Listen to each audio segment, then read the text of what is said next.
गहरे से गहरा सवाल ये उठा है कि अगर परमात्मा ही चला रहा है और हम भी नहीं चाहते, और फिर आप तो कहते हैं कि हमारे चाहने से कुछ होता नहीं, हम चाहें भी तो भी परमात्मा जो चाहता है उससे अन्यथा नहीं हो सकता, और हम चाहते भी नहीं कि बुरा कर्म करें, और परमात्मा तो चाहेगा क्योंकि बुरा कर्म हो। फिर कौन हमें धक्के देता है और बलात् बुरे कर्म करवा लेता है? फ्रॉम वेयर इज इविल, ये बुराई कहां से आती है? अलग अलग चिंतकों ने अलग अलग उत्तर खोजे। जो बहुत गहरे नहीं गए उन्होंने कहा शैतान है, वो करवा लेता है। उत्तर खोजना जरूरी था, लेकिन कोई बहुत गहरा उत्तर नहीं। वो कहते हैं डेविल है, एक पापात्मा है, वो सब करवा लेती। लेकिन ये उत्तर बहुत गहरा नहीं है, क्योंकि अर्जुन को अगर ये उत्तर दिया जाए तो अर्जुन कहेगा वो परमात्मा उस पापात्मा पर कुछ नहीं कर पाता, वो परमात्मा उस शैतान को कुछ नहीं कर पाता। तो क्या वो शैतान परमात्मा से भी ज्यादा शक्तिशाली है? और अगर शैतान परमात्मा से ज्यादा शक्तिशाली तो मुझे परमात्मा के चक्कर में क्यों उलझाते हो? मैं शैतान को ही नमस्कार करूं।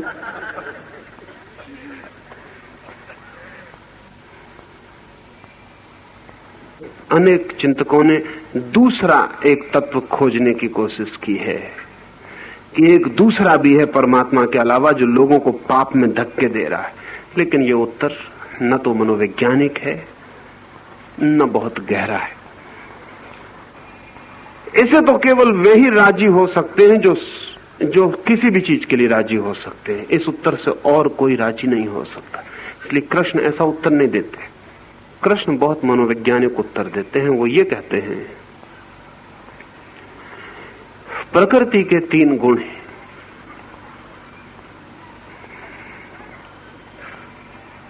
रजस, तमस और सत्व। उनका उत्तर बहुत वैज्ञानिक है। वो कहते हैं प्रकृति त्रिगुणा है, और मैं आपको ये कहूं कि ये 3 गुण की बात जब कृष्ण ने कही थी तब बड़े वैज्ञानिक आधार रखती थी, लेकिन कृष्ण के बाद पिछले 5000 सालों में जितने लोगों ने कही उनको इसके विज्ञान का कुछ बोध नहीं था। दोहराते रहे, लेकिन अभी पश्चिम में पिछले 20 साल में विज्ञान ने फिर कहा कि प्रकृति त्रिगुणा है।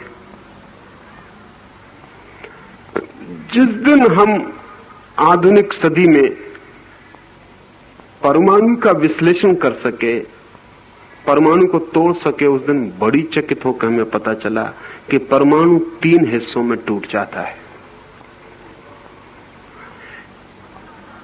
पदार्थ का जो अंतिम परमाणु है वो 3 हिस्सों में टूट जाता है, इलेक्ट्रॉन, न्यूट्रॉन और पॉजिट्रॉन में टूट जाता है। और वैज्ञानिक कहते हैं कि इन 3 के बिना परमाणु नहीं बन सकता। और इन 3 के जो गुण धर्म हैं वे ही गुण धर्म हैं जो सत्व, रज और तम के। ये 3 जो काम करते हैं वे वही काम करते हैं जो हम बहुत पुराने दिनों से सत्व, रज और तम शब्दों से लाते थे। उसमें तमस जो है, इनर्शिया, वो अवरोध का तत्व है, स्थिरता का तत्व है। अगर तमस ना हो तो जगत में कोई भी चीज स्थिर नहीं रह सकती।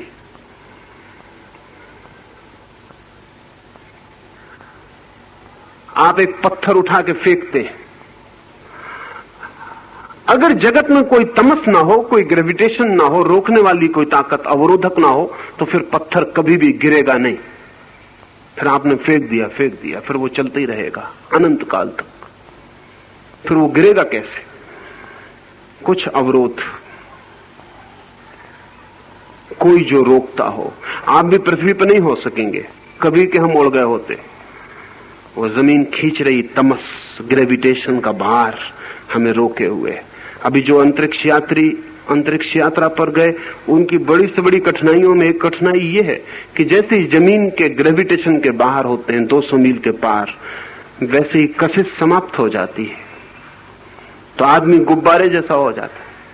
जैसे गैस भरा गुब्बारा उड़ने लगता। अगर बेल्ट ना बंधा हो कुर्सी से तो आप यान के तत्काल कुर्सी से उठ के यान के टप्पर से गुब्बारे की तरह टकराने लगेंगे, फिर नीचे भी उतर नहीं सकते, कोई ताकत काम नहीं करती नीचे उतरने के लिए। चांद पर यही कठिनाई है, क्योंकि तमस चांद का कम है, 8 गुना कम है। इसलिए चांद पर अगर हम मकान बनाएंगे तो चोर 8 गुना ऊंची छलांग लगा सकता है। फुटबॉल को वहां चोट मारेगा खिलाड़ी तो यहां जमीन पे जितनी ऊंची जाती है उससे 8 गुनी ऊंची चली जाएगी।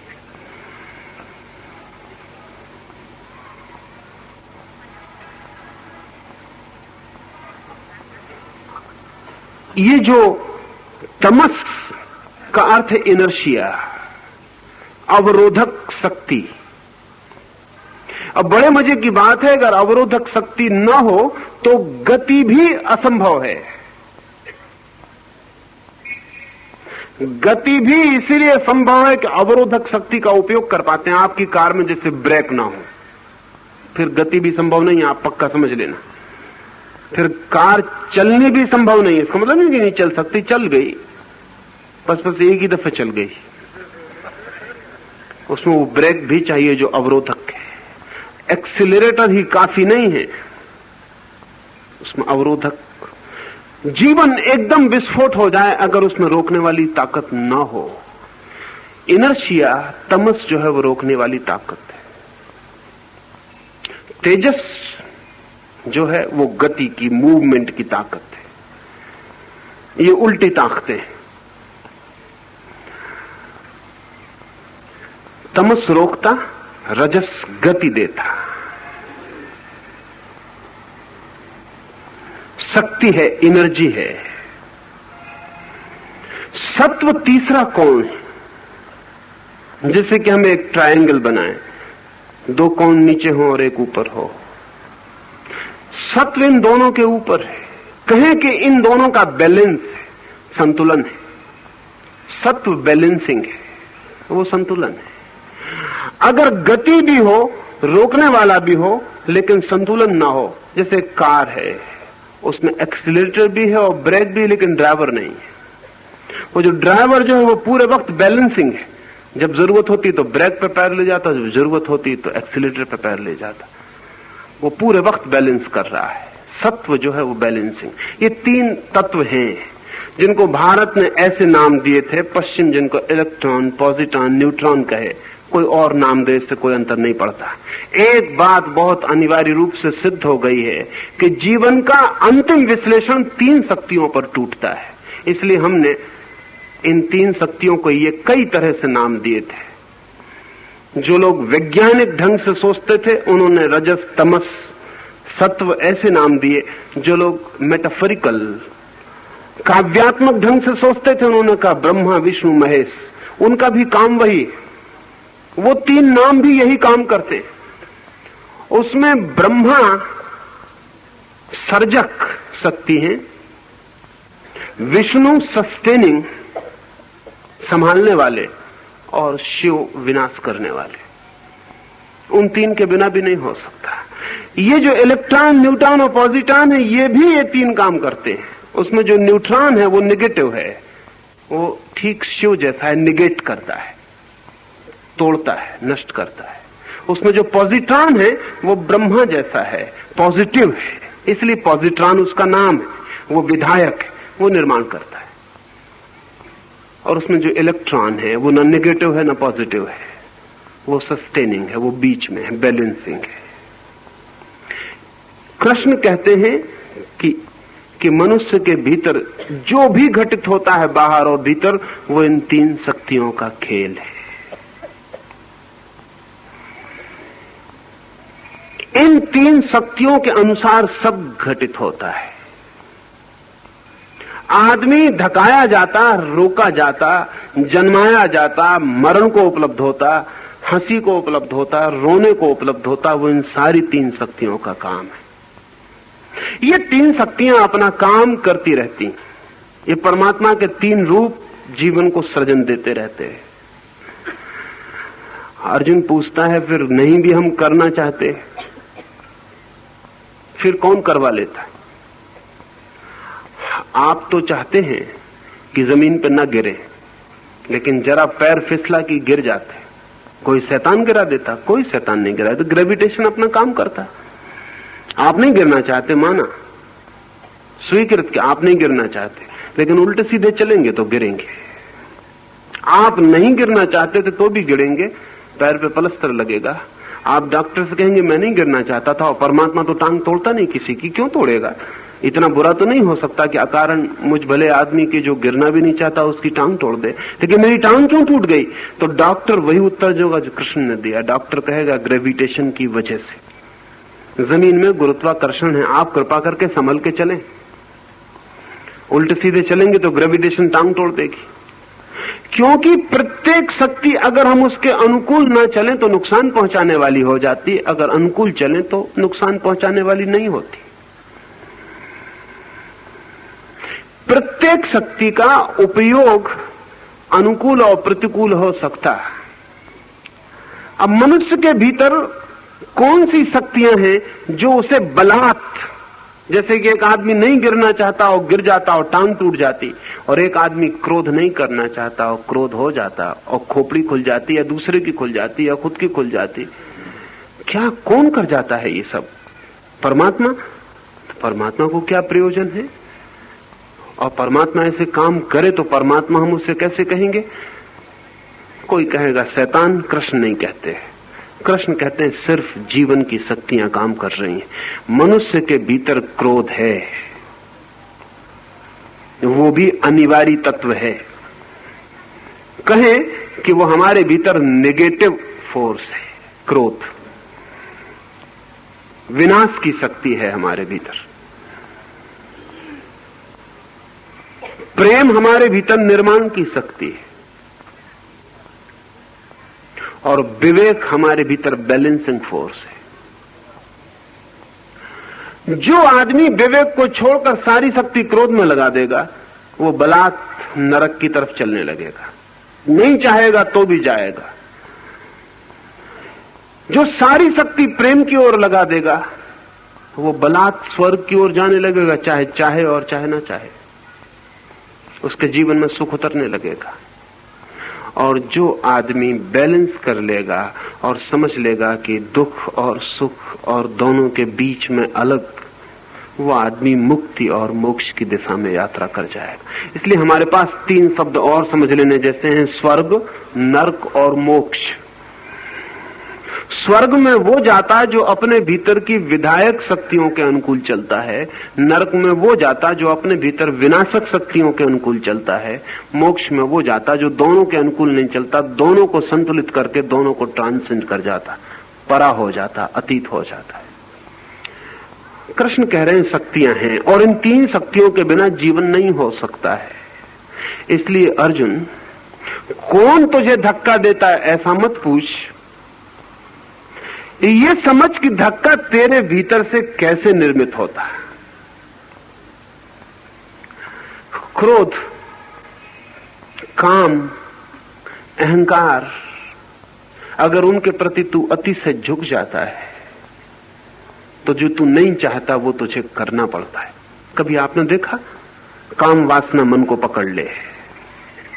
कहना ठीक नहीं है कि काम वासना मन को पकड़ ले, कहना यही ठीक होगा कि जब आप काम वासना को मन को पकड़ लेने देते, आप जब पकड़ लेने देते हैं, और ध्यान रहे काम वासना आपके बिना पकड़ाए आपको नहीं पकड़ती है। हाँ, एक सीमा होती है हर चीज की, उसके पार मुश्किल हो जाता है रोकना। एक सीमा होती है।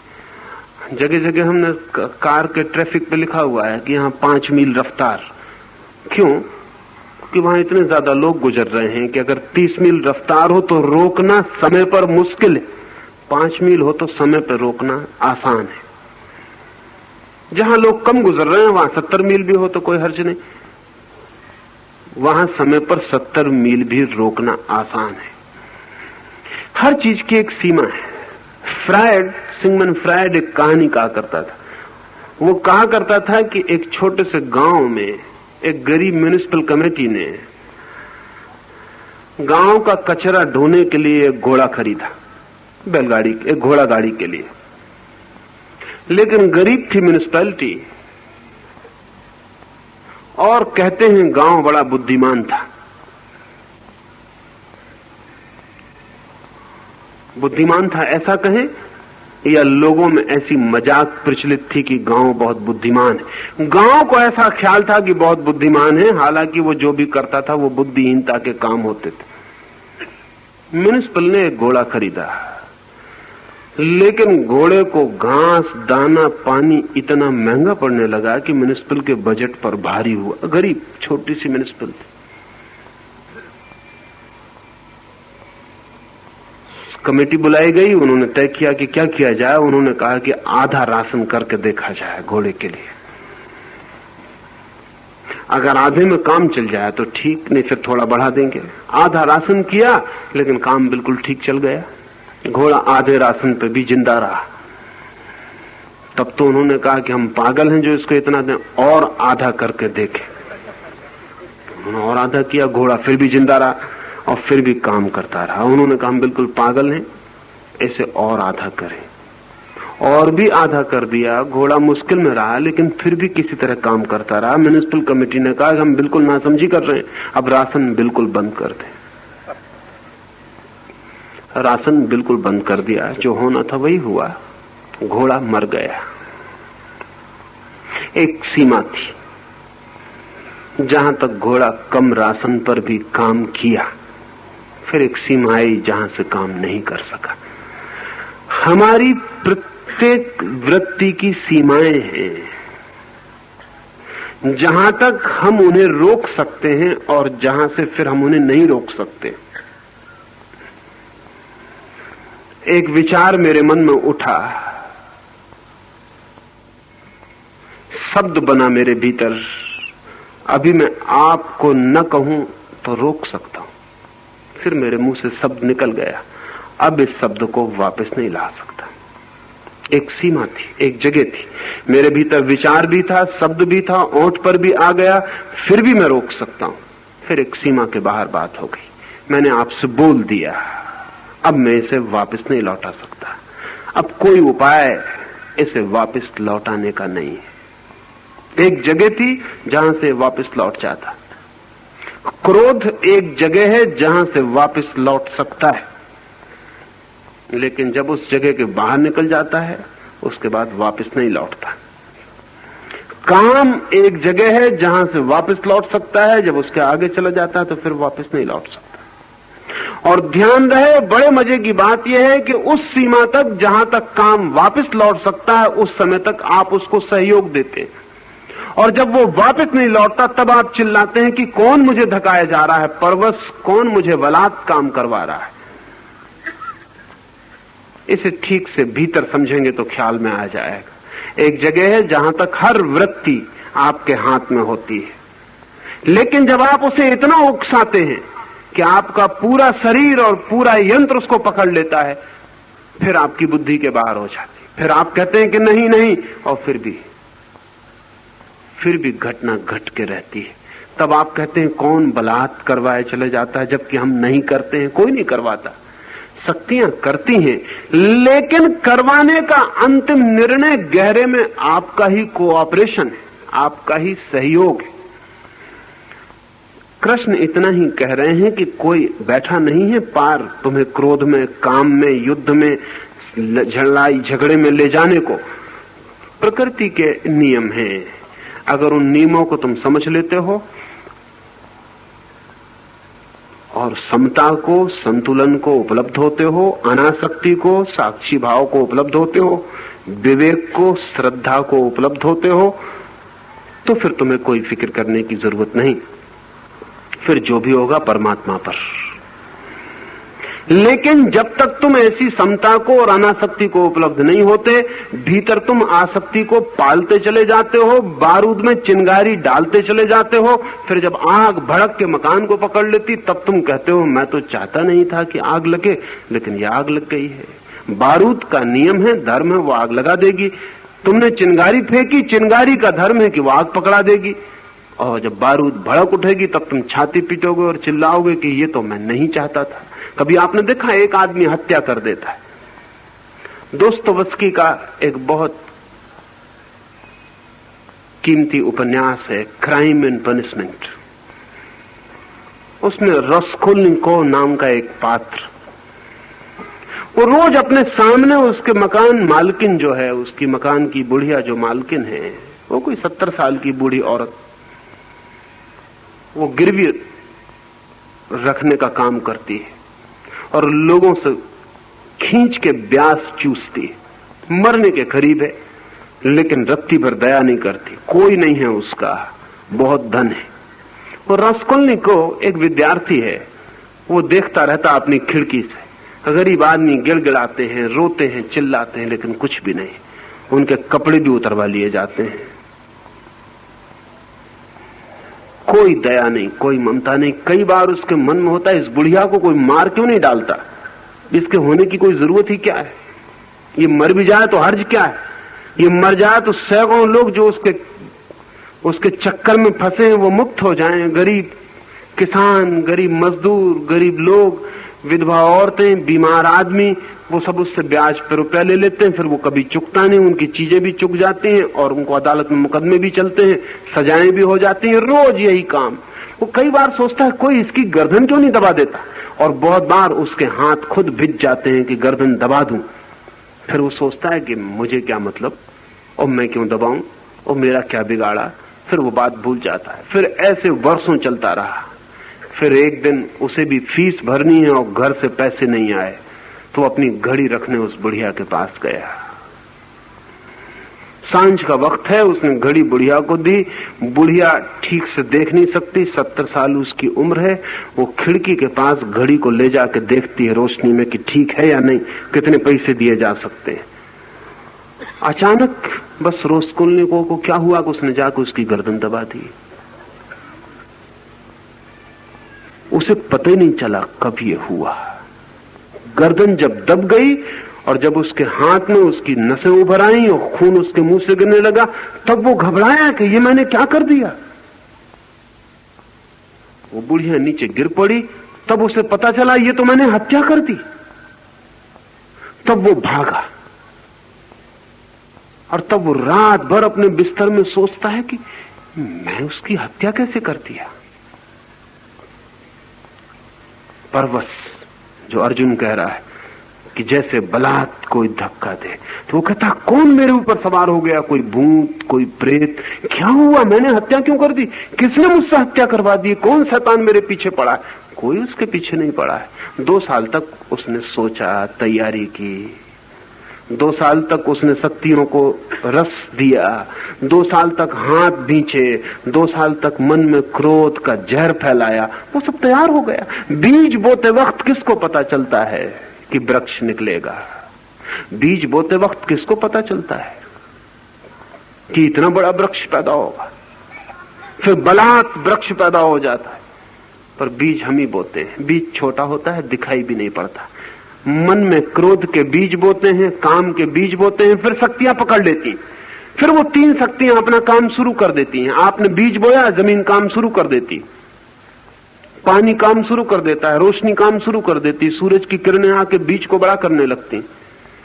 आप हैरान होंगे कि जमीन बहुत कम काम करती है। अभी एक वैज्ञानिक ने प्रयोग किया, नाप तौल के प्रयोग किया कि एक बट वृक्ष को लगाया एक गमले में, बड़े गमले में, नाप तौल के बिल्कुल, इतनी मिट्टी, इतना गमले का वजन, इतने वृक्ष के बीज का वजन, सब नाप तौल के लगाया। फिर वृक्ष बहुत बड़ा हो गया। फिर उसने वृक्ष पूरा का पूरा निकाल लिया और फिर नापा, तो जितना कोई 200 सेर का गमला उसने रखा था, उसमें केवल 4 सेर की कमी हुई। 4 सेर कुल। और वृक्ष को नापा, तोला, तो वो तो कोई 280 सेर निकला वृक्ष, और कुल 4 सेर की कमी हुई मिट्टी में। और उस वैज्ञानिक का ख्याल है कि वो 4 सेर भी वृक्ष ने नहीं लिए, वो भी हवा भी आती है, तूफान भी आता है, मिट्टी उड़ भी जाती है, पानी में बह भी जाती। 4 शेर, इतना बड़ा वृक्ष कहां से आ गया? सूरज भी दे रहा है, हवाएं भी दे रही हैं, पानी भी दे रहा है, जमीन भी दे रही है, चारों तरफ से पूरा कॉस्मॉस उसको दे रहा है। एक छोटे से बीज को आपने बो दिया, फिर सारी दुनिया की ताकत उसको दे रही और वो बड़ा हो रहा है। आपने इधर क्रोध का बीज बोया, सारी दुनिया से क्रोध को साथ देने वाली ताकतें, तमस की, इनर्शिया की ताकतें आपकी तरफ बहनी शुरू हो जाएंगी। आपने प्रेम बोया, सारी तरफ से दुनिया से शुभ शक्तियां आपकी तरफ बहनी शुरू हो जाएंगी।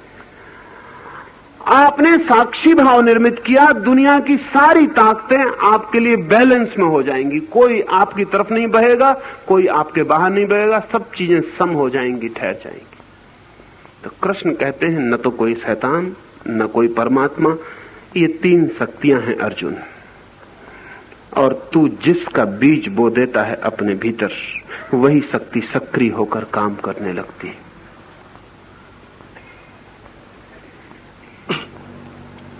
आचार्य जी, तीनों गुणों से चलने वाली सृष्टि ईश्वर ने बनाई।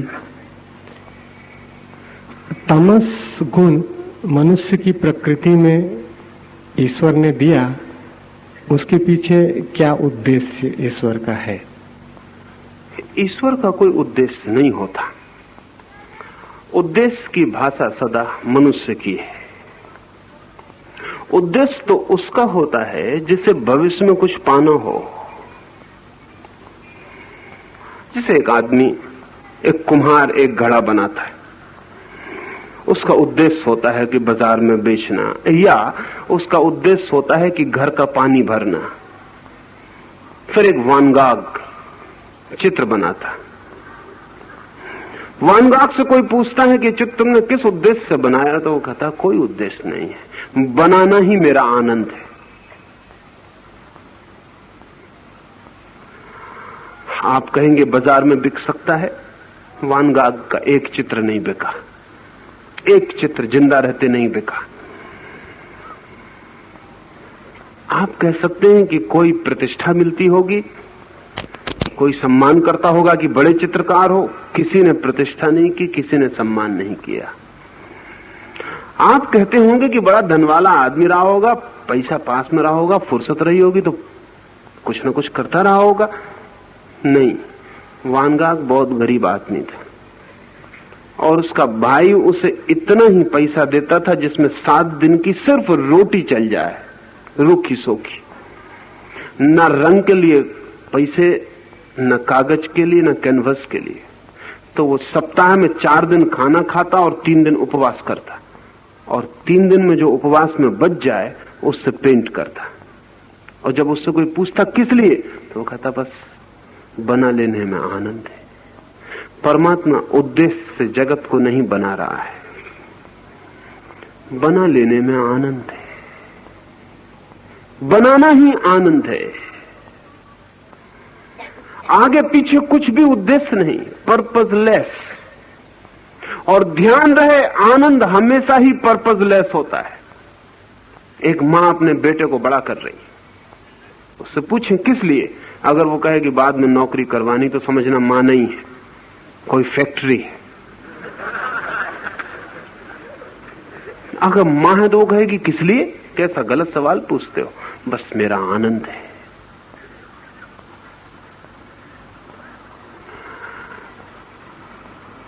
परमात्मा के लिए सृष्टि आनंद है, उसका आनंद कृत्य है, इसलिए उद्देश्य तो कोई नहीं। हाँ, लेकिन ये सवाल फिर भी संगत है कि वो आदमी में तमस क्यों रखता है। असल में हम तमस शब्द को सदा ही गलत अर्थों में लेते रहे। हम समझते हैं तमस कोई बुरी चीज। तमस बुरी नहीं है, तमस अपने आप में बुरी चीज नहीं है। हां, तमस में ही पूरी तरह भर जाना बुरा है। तमस अपने आप में बुरा नहीं है, जहर भी अपने आप में बुरा नहीं है। और कभी तो बीमारी में दवा का काम करता है। कहें कि जहर क्यों बनाया परमात्मा ने, एक आदमी जहर खा के मर जाए, आप कहें कि ये जिम्मेदार परमात्मा ने जहर क्यों बनाया? न बनाता परमात्मा, ना ये आदमी खाता। लेकिन जहर अपने आप में किसी को मारता नहीं। जहर तो जिला भी सकता है, लेकिन इस आदमी ने जहरी जहर खा लिया तो मर गया। अमृत भी खा लो ज्यादा मात्रा में तो मौत घटित हो सकती है। अमृत भी मात्रा में खाना अगर मिल जाए। एक तो मिलता नहीं, क्योंकि डर यही है कि जहर तो बहुत कम लोग खाते हैं, अमृत अगर मिल जाए तो बिना मात्रा में बहुत लोग खा जाएंगे। शायद इसीलिए नहीं मिलता है, क्योंकि रोकेंगे कैसे फिर अमृत मिल जाए तो आप अपने को कब कहां रुके, खाते चले जाएंगे, अमृत से मौत आ जाएगी। जीवन में नियम है, कोई नियम बुरा नहीं, कोई नियम भला नहीं, अनिवार्य है। बिना तमस के, बिना इनर्सिया के जगत अस्तित्व में नहीं हो सकता। उसके अस्तित्व में होने के लिए कोई अवरोधक शक्ति चाहिए। लेकिन अगर कोई आदमी सिर्फ अवरोधक शक्ति पर ही निर्भर रह जाए तो भी खतरा हो जाएगा, क्योंकि दूसरी दो शक्तियां भी चाहिए। और श्रेष्ठतम स्वास्थ्य की स्थिति वो है जहां तीनों शक्तियां बैलेंस करती हैं, संतुलित होती हैं। उसी क्षण में आदमी तीनों के बाहर निकल जाता है और परमात्मा को अनुभव कर पाता है। जब तक आदमी इधर उधर डोलता है, कभी आपने देखा नट को रस्सी पर चलता है, कभी थिर नहीं रहता। आप कहें कि थिर क्यों नहीं रहता? थिर रहे तो फौरन गिरे और मर जाए। थिर क्यों नहीं रहता नट पूरे वक्त बैलेंस करता रहता है। और जब आपको दिखता है बाएं झुक रहा है तो आप गलती मत पड़ जाना। बाएं झुकता ही तब है जब दाएं गिरने का डर पैदा होता है। दाएं तब झुकता है जब बाएं गिरने का डर पैदा होता है। वो बैलेंस कर रहा है पूरे वक्त। जब दाएं गिरने का डर पैदा होता है, वजन को वो बाएं ले जाता है ताकि बैलेंस हो जाए। जब दाएं से बच जाता है, बाएं गिरने का डर पैदा होता है, तो उल्टी तरफ बैलेंस ले जाता है कि बच जाए। और प्रकृति नीचे काम कर रही है। नट अगर बैलेंस ना करे तो जमीन पर गिरे, हड्डी पसली टूट जाए। फिर प्रकृति से ये नहीं कह सकता कि तूने मेरी हड्डी पसली तोड़ी। प्रकृति कहेगी हमें कोई मतलब नहीं, तुम अपनी रस्सी पे बैलेंस करते रहो, हमें कोई मतलब नहीं। ये तीन जो गुण हैं, इनमें जो बैलेंस कर लेता है वो व्यक्ति धर्म को उपलब्ध हो जाता है। नहीं बैलेंस कर पाता तो गिरता है, हड्डी पसली टूट जाती। फिर हम कहते हैं किसने बलात् गिरा दिया? किसी ने नहीं गिराया, आप बैलेंस नहीं कर पाए।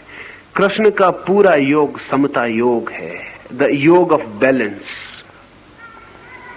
बस नट की तरह पूरे वक्त जिंदगी एक बैलेंस, एक संतुलन है, सदा संतुलन है। ज्यादा खा लिया तो उपवास करो, ज्यादा उपवास कर लिया तो ग्लूकोज के इंजेक्शन लो। बस बैलेंस पूरे वक्त, पूरे समय। जिंदगी एक बहुत बारीक संतुलन है, डेलिकेट बैलेंस है। उसमें जरा इधर उधर हुए कि आप गए।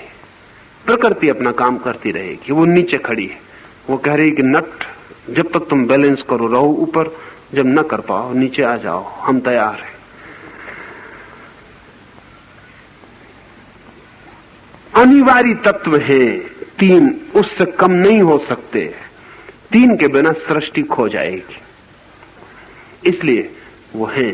लेकिन तमस में आप गिरे इसलिए नहीं। आप तमस के द्वारा रजस को साधते रहे। जब तमस बढ़ जाए तो रजस की तरफ झुक जाएं, जब रजस बढ़ जाए तो तमस की तरफ झुक जाएं। दोनों को साधते रहें, और जब दोनों बिल्कुल सध जाएं तो आपकी वर्टिकल यात्रा सत्व की तरफ शुरू होगी। फिर तीनों के बीच साधना पड़ेगा, वो और भी गहरी कीमिया है। दो के बीच साधना बहुत आसान, दो के बीच साधेंगे तो सत्व में उठ जाएंगे। साधु उसे कहते हैं जो सत्व में पहुंच गया, जिसने दो को साध लिया। जो तमस और रजस के बीच संतुलित हो गया उसका नाम साधु। जो रजस, तमस और सत्व तीनों के बीच सध गया उसका नाम संत। वो बहुत अलग बात है। जब तीनों के बीच कोई साधता है तो सेंटर पे पहुंच जाता है, ट्रायंगल के। और वो सेंटर ही द्वार है ट्रायंगल का। तीन शक्तियों के बीच में वो स्पेस खाली जगह जहां से व्यक्ति परमात्मा में, ब्रह्म में प्रवेश कर जाता है। लेकिन ये धीरे धीरे हम बात करेंगे तो ख्याल में आएगी। पहले साधु बने, 2 के 20 साधे, फिर संत बने, 3 के 20 साधे, और जिस दिन 3 के 20 सधा उस दिन बनना बंद हो जाता, उसी दिन परमात्मा में प्रवेश हो जाता। उस दिन प्रकृति के तीनों गुणों के बाहर आदमी हो जाता है। इसलिए प्रकृति है त्रिगुणा और परमात्मा है त्रिगुणातीत, वो तीनों के बाहर है। शेष कल बात करें।